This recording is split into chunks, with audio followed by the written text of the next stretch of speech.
স্বাগত আলপনা নিউজে। সাথে আছি প্রিয়াঙ্কা বুসরা। দেশের জনগণের শান্তি ও নিরাপত্তা নিশ্চিত করতে সর্বোচ্চ আন্তরিকতা ও সক্ষমতা নিয়ে দায়িত্ব পালনের জন্য পুলিশ সদস্যদের প্রতি আহ্বান জানিয়েছেন প্রধানমন্ত্রী তারেক রহমান।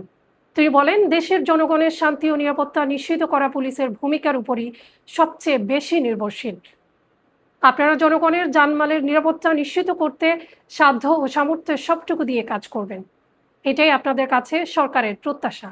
সকালে রাজধানীর রাজারবাগ পুলিশ লাইন্স মাঠে জাতীয় পুলিশ সপ্তাহ ২০২৬ উদ্বোধনী অনুষ্ঠান শেষে তিনি এসব মন্তব্য করেন। স্বাধীনতার প্রথম প্রহরেই পুলিশের রক্তে রঞ্জিত এই মাটিতে দাঁড়িয়ে আসুন আজ আমরা আবারও নতুন শপথে অঙ্গীকারবদ্ধ হই।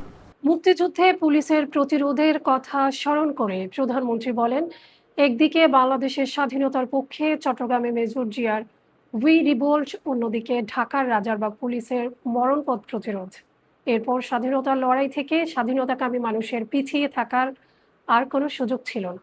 স্বাধীনতা অর্জনের লড়াইয়ে দেশের অসংখ্য পুলিশ সদস্য আত্মত্যাগ করেছিলেন উল্লেখ করে বিএনপি চেয়ারপারসন ও প্রধানমন্ত্রী বলেন, যে কোনো মূল্যে সেই স্বাধীনতা সমুন্নত রাখতে হবে।